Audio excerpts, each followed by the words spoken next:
오늘은 한 청년의 양심 고백에 대해서 좀 말씀드리려고 합니다.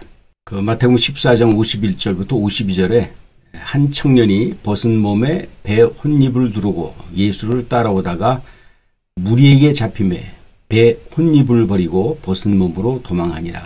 우리가 성경을 읽다 보면요, 어떤 큰 사건과 사건 그 사이에 샌드위치처럼 아주 짧게 나와 있는 그런 글이 있어요. 바로 이제 오늘 이 말씀이 그런 얘기인데, 50절에 보게 되면 제자들이 다 예수를 버리고 도망하니라 이런 말이 나옵니다.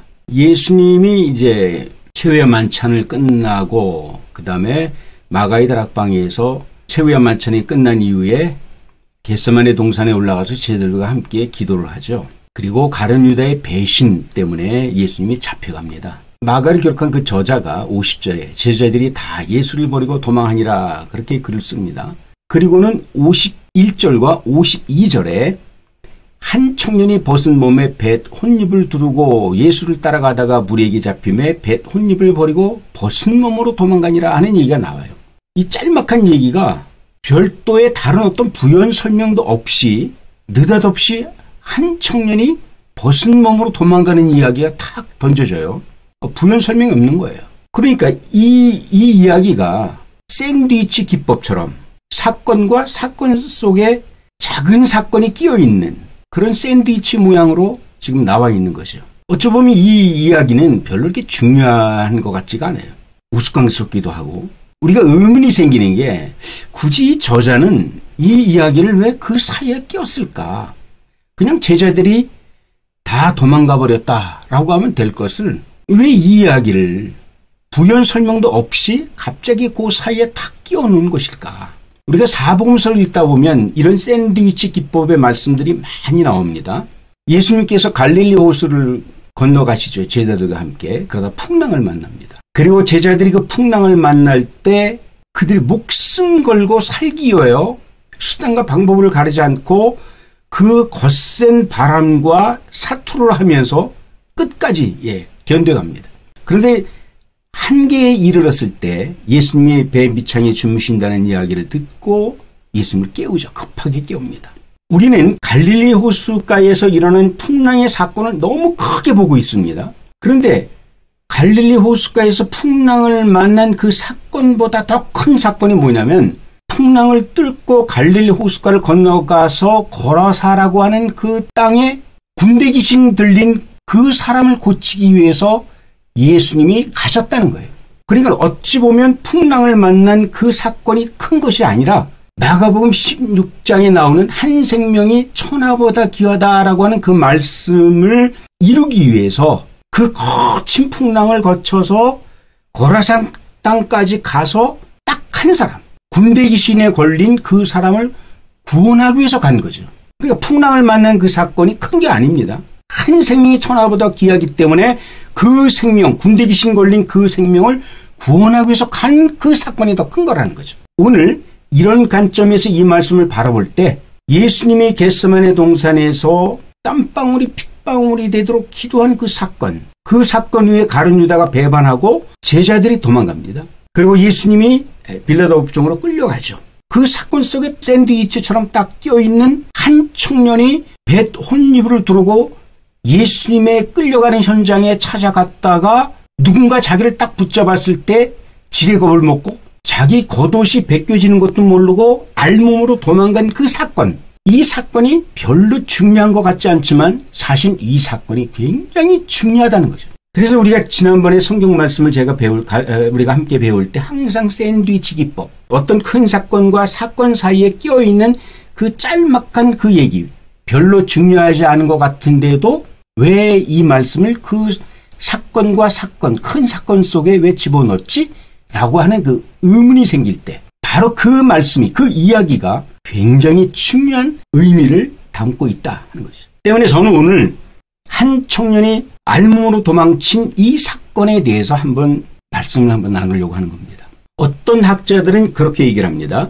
왜 이 이야기를 별로 중요하지 않은 것 같은데도 집어넣느냐? 그것은 예수님을 끝까지 따르지 못한 것에 대한 자괴감 때문에 회개하는 마음으로 부득이 끼워 넣은 것이다. 이렇게 얘기를 합니다. 그런데요, 한번 생각해 보자고요. 성경이 한 개인의 감정과 생각을 담을 만큼 그렇게 가벼운 책이 아닙니다. 성경은 영감으로 기록되었다고 얘기합니다. 한 단락 한 단락, 한 단어 한 단어에 굉장히 영적인 중요한 의미가 그 안에 담겨 있다는 것이죠. 그렇게 볼 때 이 사건을 우리가 쉽게 이해하고 넘어가기에는 좀 부족하다 하는 겁니다. 우리가 이 청년이 알몸으로 도망간 이 사건을 이해하기 위해서는 이 세 가지 핵심을 잘 생각해야 합니다. 왜 알몸으로 뱃혼입을만 두르고 이 청년은 바깥으로 나간 건가? 예수님을 만나러 왜 나간 건가? 무엇 때문에 겉옷이 벗겨진 일도 모르고 주랭랑을 쳤을까? 세 번째는 저자는 어떤 의도로 이 이야기를 성경에 기록한 것일까? 이 세 가지를 우리는 집중적으로 생각을 좀 해봐야 합니다. 그러면 여기서 기록되어 있는 이 청년은 누구를 얘기할까요? 이 청년은 누굴까요? 여러 학설들이 나옵니다. 어떤 학자들은 요한이라는 사람도 있고 베드로라고 하는 사람도 있고 아니면 사도 바울이라는 얘기도 있습니다. 그런데 여러 학설들을 종합해 볼 때에 이 청년은 마가복음을 기록한 마가 요한이 맞습니다. 마가의 이름은 원래 마가 요한입니다. 이게 정확한 이름인데요. 그러면 이 마가는 자기의 그 수치스럽고 기억하고 싶지 않은 이런 자기의 허물을 왜 굳이 성경에 짤막하게 집어넣었을까? 굳이 그걸 집어넣지 않아도 되지 않습니까? 사람들은 보통 자기의 그 허물을 감추려고 하는 것이 본성이잖아요. 과거에 저질렀던 잘못을 드러내려고 하지는 않습니다. 되도록이면 숨기려고 하는데 이 마가는 희한하게 자기 그 허물을 그대로 기록을 했어요. 그러면 이 마가는 어떤 사람인가? 우리 한번 좀 생각해 봐야 되지 않겠어요? 마가는 예수님의 정식 제자가 아닙니다. 마가는 구로라고 하는 섬의 출신입니다. 기록에 보면 그의 아버지가 일찍 돌아가셨습니다. 어릴 때 마가가. 그러자 그의 어머니 마리아가 자녀들을 데리고 예루살렘으로 이주를 합니다. 그런데 이 마리아는 상당한 재력가예요. 예루살렘에 큰 저택을 갖고 있었습니다. 그런데 그 저택 안에는 약 한 122명 이상 들어갈 수 있는 큰 다락방이 있어요. 바로 이 다락방을 성경에서는 마가의 다락방이다라고 얘기를 합니다. 이 다락방에서 예수님이 최후의 만찬을 이곳에서 하셨고 예수님이 죽으시고 부활하시고 승천하신 이후에 약속하신 보혜사 성령이 임한 것이 바로 이 마가의 다락방의 오순절 성령 강림입니다. 바로 이 마가의 다락방에서 이루어진 겁니다. 그래서 성경에 보게 되면 이 마가의 다락방을 사도행전에서는 뭐라고 얘기를 하냐면 교회라 이렇게 얘기합니다. 그러면 이 마가의 어머니 마리아는 상당한 신앙과 믿음이 있는 여자였죠. 마가가 바로 이런 위대한 신앙, 위대한 믿음을 갖고 있었던 어머니 밑에서 성장을 했습니다. 자기의 집을 예수님의 최후의 만찬을 할 수 있는 그 장소로 제공하고 오순절 성령 강림이 이루어지는 그 놀라운 역사가 바로 이 마리아의 집, 마가의 다락방에서 이루어졌다는 것이죠. 그러니까 마리아 이 여인의 집이 자기 집을 아예 교회로 드린 겁니다. 바친 겁니다. 이것이 얼마나 큰 축복인지 여러분들 아십니까? 내 집을 예배드리고 성경 공부할 수 있는 그런 장소로 제공했다고 하는 것은 대단한 축복입니다, 여러분들. 바로 이 마가의 어머니가 그런 여인입니다. 그러니 이 마가는 어릴 때부터 독실한 신앙의 어머니 밑에서 성장을 했고 또 거기다가 부유한 어머니 밑에서 가난을 모르고 성장을 했다는 거죠. 그래서 이후에 그가 성장한 이후에 이 마가는 초대교회인 안디옥 교회의 일원이 됩니다. 그리고 사촌인 바나바와 사도 바울과 함께 안디옥 교회에서 제1차 선교의 선교단으로 파송을 하게 됩니다. 이 마가는 아주 특별한 특권을 가지고 그 유명한 바나바와 바울과 함께 제1차 선교여행을 떠났다는 얘기죠. 그래서 그들이 처음 도착한 것이 구브로입니다. 이 구브로에서 엄청난 사역의 성과를 보입니다. 그리고 밤빌리아로 이동을 하죠. 그리고 그들은 여기에서 멈추지 아니하고 이제 터키의 중앙 그 공원을 향해서 전진을 합니다. 그런데 이 터키의 고원을 지날 때에는 중동의 여름이기 때문에 열대 지방의 그 뜨거운 사막바람에 의해서 좀처럼 앞으로 나아갈 수 없는 굉장히 힘든 고통의 길을 갑니다. 설상가상 높은 산악지대에 이르렀을 때는 산적들을 만나가지고 죽음의 위협을 당하게 됩니다. 그런데도 바나바와 사도 바울은 그 죽음의 고지를 넘어서 갈릴리를 향해서 전진해 가자고 얘기합니다. 그때 온상에 자란 화초처럼 환난과 고통을 경험하지 못했던 이 마가는 주저합니다. 분명히 이 갈릴리로 향해서 갈 때는 생명의 위협을 느껴지는데 자기는 도저히 그럴 용기가 나지 않았던 거예요. 자기는 죽고 싶지 않았던 거예요. 그런데 바나바와 사울은 끝까지 목숨을 걸고 갈릴리 향해서 전진해 가려고 합니다. 그때 이 마가는 두 손을 딱 들고 다시 예루살렘으로 돌아옵니다. 예루살렘으로 돌아와서 얼마를 묵고 나니까 선교지에서 들려오는 그 소식들을 막 듣습니다.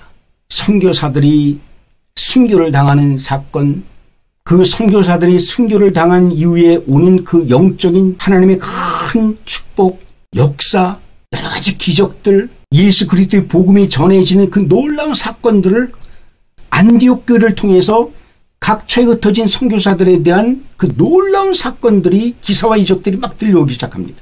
그때 마가는 양심의 가책을 느낍니다. 내가 왜 돌아왔을까?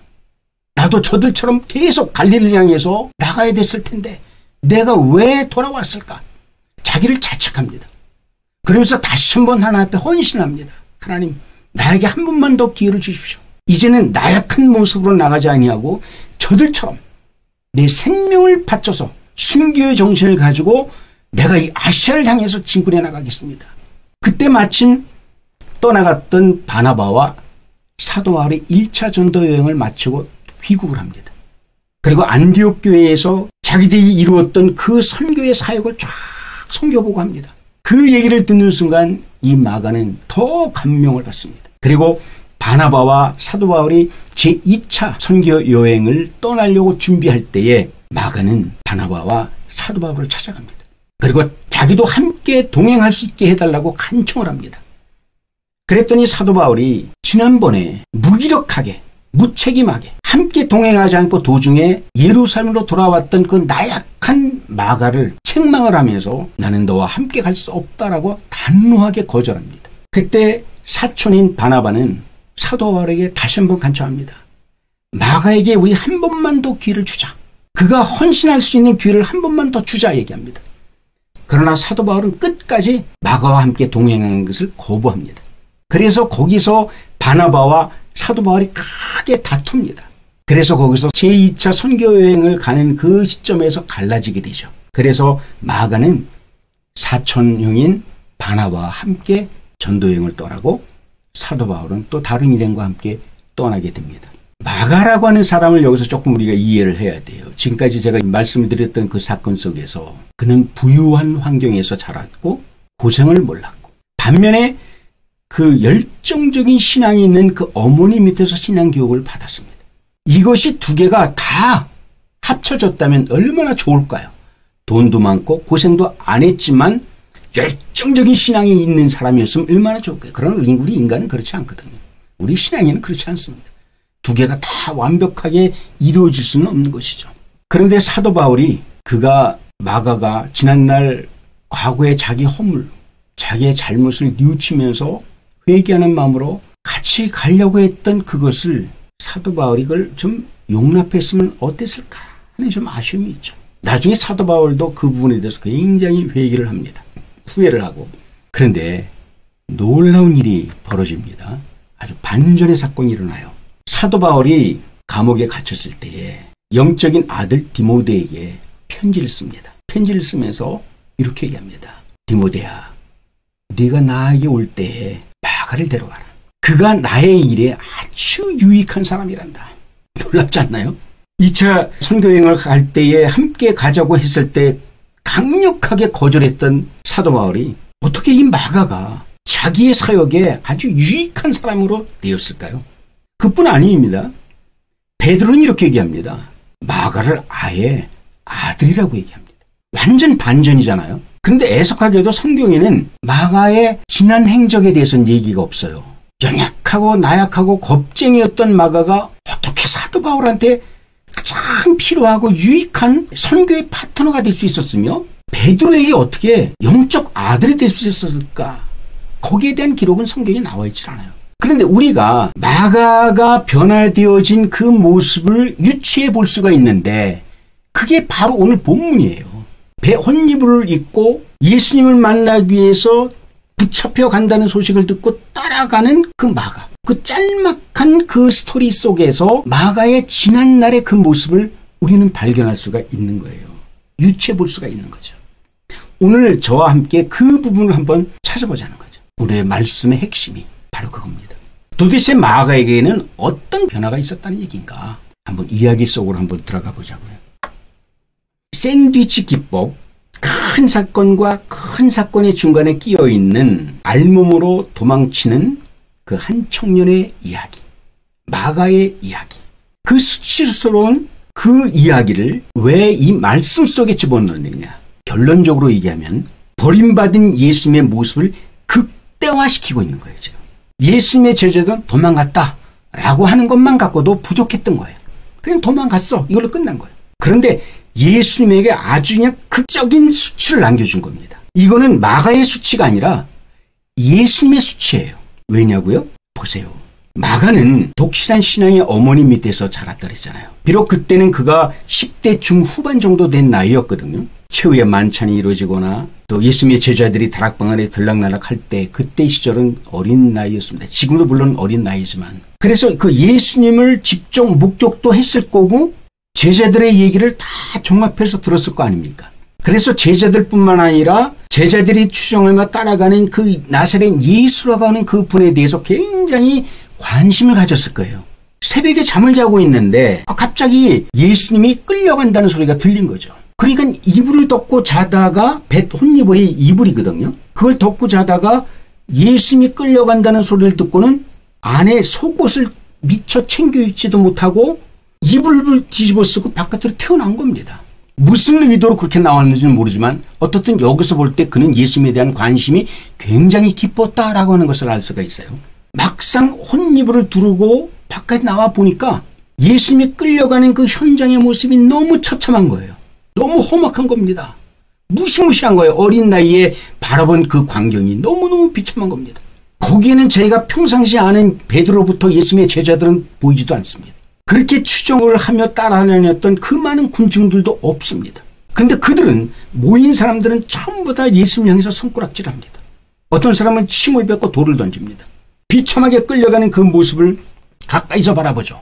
내가 추론해 볼 때 배 혼이불을 입고 바깥으로 나왔던 그 마가는 끌려가는 예수님과 함께 눈이 마주치지 않았을까? 한번 상상을 해보는 거죠. 예수님 주위에는 전부 다 적군입니다. 자기를 도와주는 아군은 없어요.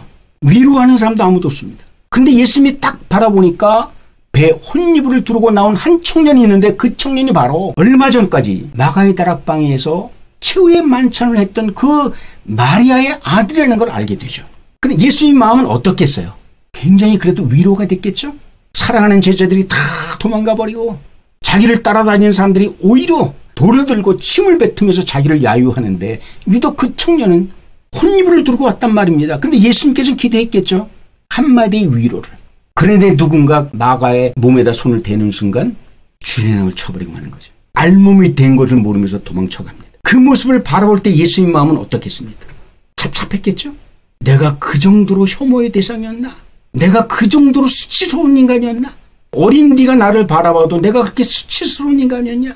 내가 혐오스러운 죄인이냐? 제자들이 도망갔다는 그 얘기보다 이 청년이 마가가 도망갔다는 그것은 홀딱 벗고 미친 듯이 도망가는 그 모습에서는 예수님의 처절한 패배감, 배신감, 수치스러움, 그 짧은 현장 속에, 짧은 그 이야기 속에, 그 액션 속에 엄청난 것이 그 안에 들어가지 않았을까. 이것을 우리는 한 청년이 벗은 모습으로 도망가는 그 창피스러운 모습이 아니라 그 정도로 혐오스러운, 알몸이 되어 도망갈 정도로 예수님이 아주 정말 지긋지긋할 정도로 혐오스러운 모습으로 비춰졌대. 마가는 이것을 부각하기를 원했던 거예요. 지금 마가가 원하는 의도가 그거였던 겁니다. 그래서 자기의 수치를 감추지 아니하고 그대로 바로 성경 말씀 속에 집어넣음으로 인해서 예수님의 제자들이 도망갔다라고 하는 그것만 갖고는 안 되었기 때문에 창피하고 수치스러운 자기 허물이지만 이것을 거기다 더 보태서 집어넣은 겁니다. 지금. 그래서 예수님이 철저하게 버림받았다고 하는 것을 크게 부각시켜 놓은 거예요. 그래서 이 사건이 샌드위치 기법을 볼 때 상당히 중요한 의미가 있다라고 저는 생각을 하고 있는 거죠. 이 사건은 베드로가 예수님을 3번 부인한 사건과 비교할 수 있는 예수님으로서는 상당히 가슴 아픈 그런 사건이었다. 저는 그렇게 생각을 합니다. 그렇기 때문에 마가복음을 읽어보면 다른 복음서와 달리 좀 특이한 게 있어요. 1장부터 예수님의 기사와 이적과 치유의 사건이 쫙 나열돼서 나옵니다. 마태복음 보면 예수 그리스도의 족보가 쫙 나오고 하는데, 그런데 다른 복음서와 달리 유독 이상하리만큼 예수님의 그 기사와 이적과 치유의 사건들이 쫙 배열해서 나오면서 수많은 군중들이 예수님을 환영하고 예수님을 뒤따라가는 모습들이 보여지는데 아주 적나라하게 보여줍니다. 자, 한번 말씀 볼게요. 1장에 보면 이렇게 나옵니다. 더러운 귀신이 그 사람으로 경련을 일으키게 하고 큰 소리를 지르며 나오는지라 예수의 소문이 곧 온 갈릴리 사방에 퍼지니라. 1장 여기서부터 이렇게 나옵니다. 아주 스타가 돼가지고 온 갈릴리 지방에 예수라고 하는 그 소문이 쫙 퍼지는 이야기부터 시작되죠. 그것을 굉장히 확대를 합니다. 의도가 있다는 얘기죠. 두 번째, 해질 때 모든 병자와 귀신 들린 자를 예수께 데려오니 보세요. 여기도 똑같습니다. 온 동네가 문 앞에 모였더라. 많은 사람들이 문 앞에 모였다 이러지 않았습니다. 온 동네가 모였다고 아주 그냥 그 과장법을 더 크게 씁니다. 온 동네가 모였다고 얘기합니다. 1장 마지막 한번 볼게요. 시몬과 및 그와 함께 있는 자들이 예수의 뒤를 따라가 만나서 가로되 모든 사람이 주를 찾나이다. 모든 사람이 찾는다고 얘기합니다. 네. 자, 그럼 또 문둥병이 그 사람에게서 떠나가고 이 일이 널리 퍼지기에 하니 예수께서 동네에 들어가지 못하니 사방에서 사람들이 나오더라. 세상에 얼마나 사람들이 많으면 예수님이 그 동네에 들어가 발을 디딜 수 없을 정도로 사람들이 그렇게 많이 몰렸다는 거예요. 2장이 어떻게 나오나 볼까요? 수일 후에 예수께서 다시 가버나움에 들어가시니 집에 계신 소문이 들린지라. 예수님이 지금 쉬기 위해서 집에 계신 거예요. 그럼에도 불구하고 많은 사람이 모여서 문 앞에라도 용신할 수 없게 해뒀더라. 아니, 예수님이 계신 그 집 앞에 사람들이 얼마나 많이 있는지 그 문 안으로 들어갈 수 없을 정도가 되었다는 거죠. 쉴 시간이 없을 정도로 사람들이 예수님을 그렇게 따라다녔다는 것이죠. 그뿐입니까? 한 사람이 한 중풍병자를 4사람에게 메워가지고 예수께로 오니 무리를 인하여 예수께 들어갈 수 없으므로 그 계신 곳에 지붕을 뜯어 구멍을 내고 중풍병자의 눈상을 뚫린 지붕 밑으로 내렸다. 얼마나 사람들이 많이 모였으면 예수님이 말씀을 증거하는데 천정을 뚫어가지고 그 중풍병 걸린 환자를 내려놨겠습니까? 마가복음은 이렇게 시작이 되는 거예요. 3장을 한번 볼까요? 집에 들어가시니 무리가 다시 모이면, 아니 이제 복음을 말씀 끝나고 사역 다 끝나고 치유 사역 끝나고 이제 집으로 오신 거예요. 그런데 또 사람들이 몰리는 겁니다. 그래서 식사할 겨를도 없느니라. 몰리는 사람들에 의해서 밥 먹을 시간도 없었어요. 4장을 볼까요? 예수께서 다시 바닷가에서 가르치시니 큰 무리가 모여들거늘 예수께서 배에 올라 바다에 떠 앉으시고 온 무리는 바닷가 육지에 있더라. 세상에, 바닷길을 건너는데 사람들이 얼마나 모이는지. 예수님이 그 해변가에 설 자리가 없어서 배를 띄워서 바다에서 해변가를 바라보면서 말씀을 증거했다는 얘기예요. 내가요, 일일이 다 쓰기도 너무 시간이 오래 걸려서 5장까지만 딱 끊어버렸습니다. 5장 한번 볼게요. 이에 그와 함께 가시니 큰 무리가 따라가며 에워싸 밀더라. 마가복음은 이렇게 시작되는 겁니다. 아주 환영받는, 지금으로 얘기하면 아이돌 스타처럼 가는 곳마다 식사할 시간도 없을 정도로 그 무리들이 따라가. 그런데 14장에 들어서면서 완전히 반전돼 버리잖아요. 그 무리들은 온데간데 없고 예수님이 끌려가니까 싹 빠져나가 버린 거예요. 싹 빠져나가. 아무도 없어요. 그래서 마가복음은 밀물로 시작했다 썰물로 끝나는 겁니다. 마가복음 전체 스토리가 그래요. 밀물로 시작합니다. 밀물 때가 되면 바다에 물이 육지로 쫙 들어오잖아요. 썰물 때가 되면 싹 빠져나갑니다. 마가복음이 그렇게 기록이 되어 있는 것이죠. 이것은 바로 자기의 허물을 들추면서 극대화시키기 위한 하나의 글을 쓰는 사람의 기법이라고 얘기할까요? 철저하게 버림받았다. 이것을 강조하기 위했던 것이죠. 네. 나는 오늘 이 이야기, 본문의 이 이야기를 나는 이렇게 정의합니다. 마가는 양심 고백을 한 겁니다. 자기가 트라우마처럼 평생 잊고 싶었던 그 사건, 수치스러운 그 사건, 더 이상 기억하고 싶지 않냐는 그 사건을 부득불 그가 꺼내서 이야기를 마가복음에 실었다는 얘기는 자기의 신앙 고백입니다.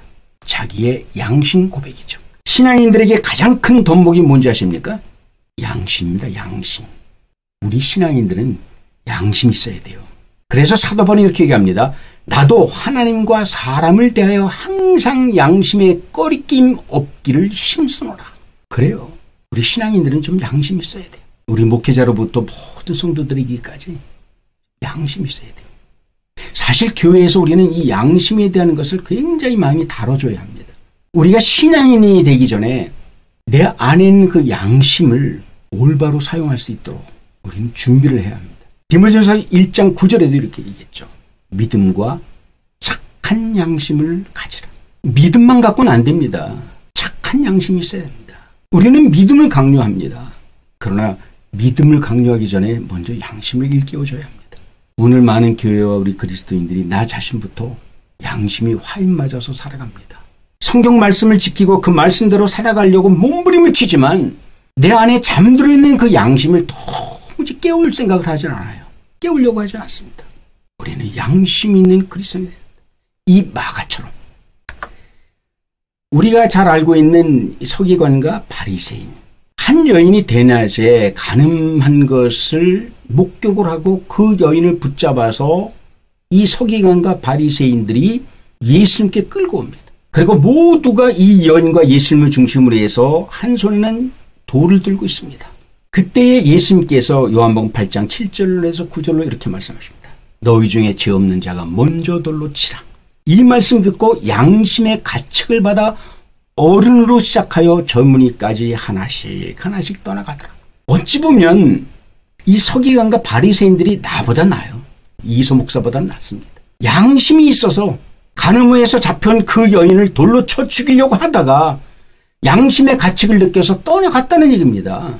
만약에 서기관과 바리새인들과 그 여인을 돌로 쳐 죽이려고 했던 그 사람들이 예수님을 시험하려고 한 것이 아니라 철저한 율법에 의해서 이 여인을 심판하기 위해서 돌을 들었다면, 그리고 예수님의 그 말씀 한마디에 양심의 가책을 받고 돌아섰다면 이들은 위대한 신앙인들이 될 수 있었을 겁니다. 왜? 양심이라는 게 있었기 때문에. 그런데 이들은 양심은 있었는데 한 가지가 부족했어요. 그게 뭘까요? 한 가지 예만 더 들어보고 제가 그 결론을 말씀드릴게요. 자, 가룟유다는 양심이 있었을까요? 없었을까요? 마태복음 27장 3절 5절 보면 가룟유다 양심이 있었습니다. 예수를 판 유다가 그의 정죄됨을 보고 스스로 뉘우쳐 그 은 30을 대제사장들과 장들에게 도로 갖다 주며 내가 무지한 피를 팔고 죄를 범하였도다. 유다가 은을 성소에 던져놓고 물러가서 스스로 목매어 죽으니라. 양심이 있었습니다. 가룟 유다도 양심이 있었어요. 만약에 가룟 유다가 목매다 죽지 않았다면, 양심의 가책을 느끼고 그가 예수님께 죽지 않고 회개했다면, 그는 지금도 예수를 파렴치한 인간이 아니라, 스승을 팔아버린 부도덕한 인간이 아니라 베드로와 요한과 같이 위대한 사도로 남았었을 겁니다. 죽지만 않았다면. 양심까지는 지킨 겁니다. 서기관과 바리새인도 양심은 지켰어요. 이 가룟 유다도 양심은 지켰습니다. 우리는 그 양심을 지킨 것만 갖고는 안 됩니다. 양심을 지켰기 때문에 모든 것이 끝났다? 아닙니다. 양심을 지키는 것으로는 끝나서는 안 됩니다.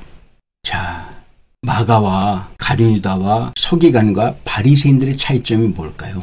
마가도 양심이 있었고 서기관과 바리새인도 양심이 있었고 예수를 팔아버린 가룟유다도 양심이 있었어요. 그러면 이들의 양심과 마가의 양심의 차이는 뭐였을까요? 서기관과 바리새인들의 양심은 가책을 느끼고 돌아섰습니다. 예수님께로 떠났습니다. 가룟유다의 양심은 가책을 느끼고 자기가 받은 은 30냥을 다시 제사장들과 성전 앞에 던져버리고 가서 목매다 죽었습니다. 근데 마가는 양심의 가책을 느끼고요. 자기의 잘못된 것을 그대로 성경에 기록으로 남깁니다. 더 이상 빼도 박지 못하도록 아예 성경에 글로 남겨버립니다. 배 혼입을 버리고 벗은 몸으로 도망갔다. 자기 당대에 끝나는 수치가 아니라 자손과 후대 그리고 먼 후대까지 영원토록 예수님이 오시는 그 순간까지 모든 사람들이 볼 수 있도록 자기의 허물을 아예 성경에 탁 박아버린 겁니다. 빼도 박지 못하도록. 그리고 자기 허물을 적나라하게 기록을 해버립니다. 바로 이것이 달랐던 것이죠. 우리가 양심을 지킨다는 게 뭘까요, 여러분들? 깨닫는 것 갖고 끝나는 게 아니잖아요. 아예 예수님 안으로 들어가는 겁니다. 그 안에 들어가서 예수님과 함께 더불어 그 안에 들어가 내 모든 수치와 나의 모든 허물을 인정하고 그 안으로 들어가는 겁니다. 그래서 이 계시록에 그랬잖아요. 내가 문 밖에서 문을 두드리려니 내 소리를 듣고 문을 열면 내가 들어가 너와 함께 먹고 마시리라. 마가는 행동으로 옮깁니다. 자, 내가 한번 질문 한번 할게요. 이 그림을 나와있듯이 머리가 지금 문 안에 있고 몸은 문 밖에 있다면 그것은 문 안에 있는 겁니까? 아니면 문 밖에 있는 겁니까? 지금 그림 속에 나와 있는 이 여자가 문 안에 들어온 겁니까? 문 밖에 나가 있는 겁니까? 지금 바리새인과 서기관과 유다는 여기까지 딱 들어간 것도 아니고 나온 것도 아니죠. 이건 안에 있는 것도 아니고 밖에 있는 것도 아니고 어중쩡한 그 차든지 덥든지라 그랬잖아요. 뜨겁든지 차든지 딱 여기까지 문은 열고 반쪽만 딱 들어간 거다. 이건 양심을 지킨 것이다 라고 얘기하는 바로 이 부분을 얘기하는 것이죠. 마가는 자기의 허물을 더 이상 숨기지 않았습니다. 그리고 내가 잘못했구나. 그리고 자책하는으로 끝나지 않았습니다. 그 말씀드린 대로 기록으로 남겨버립니다. 쫙 빼도 박지 못하도록 완벽한 회개를 얘기하는 겁니다. 이게 완벽한 회개입니다. 양심을 지켰다는 것은 완벽한 회개, 완벽한 우리 예수님과 내가 하나 되어짐을 얘기하고 있는 겁니다. 더 이상 그 수치를 수치로 생각하지 않는 것이죠. 그러면서 자기 허물을 드러내면서 예수님의 그 마음, 그 심정을 극대화시켜버리는 겁니다. 나의 허물을 감추는 것이 아니라 그 허물을 통해서 그럼에도 불구하고 우리 예수님이 나를 이렇게 사랑하셨고 나를 이렇게 용서하셨다. 내가 그런 일을 했을 때 그런 행동을 했을 때 예수님의 마음은 얼마나 처절했고 얼마나 찢어지며 얼마나 가슴이 아팠겠는가. 그럼에도 불구하고 나는 내 허물을 통해 더 예수님을 부각시키고 더 예수님의 사랑과 그 은혜를 부각시키는 데까지 가는 그걸 가지고 우리는 양심을 지켰다. 이렇게 얘기하는 이런 양심 고백이 있었기 때문에 마가는 선지자도 사도도 아닙니다.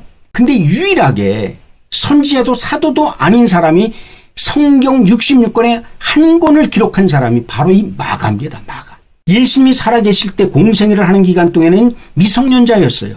예수님과 공식적인 접촉도 없었던 사람입니다. 예수님의 얼굴은 봤는지는 모르지만 예수님과 함께 동행한 적도 없는 사람이에요. 예수님의 그 행적 3년 반 동안 공생애 기간에 일어났던 이 모든 그 사건에 대해서 이 마가는 잘 모릅니다. 철부지였기 때문에. 그럼에도 불구하고 사복음서에 나와 있는 그 예수님의 행적을 알려고 하면 마태복음을 보면 모릅니다. 누가복음을 봐도 모릅니다. 요한복음을 봐도 모릅니다. 마가복음을 봐야만 예수님의 3년 6개월 동안 행했던 그 모든 것들을 생생하게 우리는 입체적으로 구체적으로 정확하게 내가 그 현장에 있었던 것처럼 느낄 수 있는 것은 바로 유일하게 마가복음. 이 마가복음은 어떻게 그가 예수님의 공생의 기간에는 미성년자로서 성숙되어지 못한 믿음을 갖고 있는 그 사람이 어떻게 마태보다 요한보다 누가보다 어떻게 그렇게 생생하게 그 현장에 있었던 것처럼 기록을 할 수 있었을까요? 그 역량은 베드로입니다. 베드로가 마가를 자기 아들로 삼았다 그랬잖아요. 베드로는 마가에게 유언과 같이 자기가 예수님을 3년 반 동안 쫓아다니면서 경험했던 그 예수님을 생생하게 그에게 가르쳐줍니다. 예수님의 행적 하나하나를 아주 생생하게 가르쳐줍니다. 그걸 마가는 그대로 받아들이는 거예요. 아니, 남의 이야기를 내 것처럼 받아들이기도 쉽지 않습니다. 그렇죠? 내가 연극 배우라면 모를까, 남이 얘기에 경험했던 그 얘기를 마치 내가 현장에서 있었던 것처럼 기록해내기는 쉽지가 않은 거거든요. 근데 베드로가 예수님의 그 행적을 얘기해 준 것을 그대로 마가는 받아들입니다. 그러면서 글로 써내려가는 겁니다. 여러분들 마가복음에 보면 그랬죠. 아주 생생하게 그랬죠. 생생하게 우리가 지금 무리들이 따라온 그 모습들을 아주 생생하게 기록하고 있잖아요. 마치 자기가 눈으로 본 것처럼. 그 현장, 그걸 기록하면서 자기가 이미 그 안에 있었던 거예요. 자, 제 말이 좀 이해가 안 되나요? 베드로가 하는 그 얘기를 받아들인 것으로 끝난 게 아니라 그는 아예 자기가 경험해보지 못했지만 3년 6개월 동안 예수님이 간 곳곳마다 자기도 함께 있었다는 거예요. 지금 베드로가 전해주는 그 말 속에 아예 그 안으로 들어가 버린 겁니다. 우리가 말씀을 그렇게 봐야 합니다. 마가처럼 어떤 목회자들이 말씀을 전할 때 내가 마치 그 현장에 들어가 있는 것처럼 내가 그 말씀 속으로 들어가야 합니다. 우리가 지금 짧게 우리가 지금 말씀을 지금 나누고 있습니다. 이 말씀 속에 우리는 귀로만 듣고 있습니다. 그것은 부족합니다. 아예 그 현장 속으로 내가 들어가야 합니다. 빠져들어가야 됩니다. 그러니까 마가가 예수님의 행적을 기록을 할 때 자기가 마치 베드로와 같이 함께 두 눈으로 똑똑히 보고 기록하는 것처럼 생생하게 기록할 수 있었던 것은 바로 베드로가 얘기하는 말씀을 증거하는 그 이야기 속에 그 영혼이 빠져들어가 버렸던 거예요. 아주 그 속으로 빠져들어가 버린 겁니다. 우리가 성경 말씀을 읽을 때 눈으로 보지 말고 그 말씀 속으로 빠져들어가지 않으면 안 된다는 거죠. 성경 말씀을 필사하는 것도 좋습니다. 저도 권장합니다. 성경 말씀을 필사해서 내가 일평생 뭐 2번을 썼느니 3번을 썼느니 중요합니다. 필요합니다. 그러나 그것보다 말씀을 읽을 때 그 현장 속으로 들어가라는 거죠. 그러지 않고선 그 말씀의 깨달음을 알 수 없다는 거죠. 양심이라고 하는 것, 바리새인과 서기관들의 그 양심, 가룟유다의 양심은 지키는 것으로 끝나서는 안 됩니다. 그것을 지킨다면 예수님께로 돌아와야죠. 목숨을 끊지 말아야죠. 자살하지 말아야죠. 마가처럼 당당하게 인정해야죠. 100% 인정해야죠. 아예 자기의 그 허물을 성경에 기록해 놓은 것처럼 완벽한 회개, 이것이 이루어져야죠. 우리가 지금까지 신앙생활을 어떻게 왔냔 말입니다. 우리는 말씀을 어떻게 읽어왔냔 말입니다. 목사님들이 설교를 할 때 우리는 그 말씀을 어떻게 들었냐니 바로 이것입니다. 이게 마가와 우리의 전혀 다른 부분입니다. 그래서 제가 성경 말씀을 읽을 때 그 문장과 문맥과 단어 하나하나에 우리는 집중을 해야 된다는 얘기가 바로 이것입니다.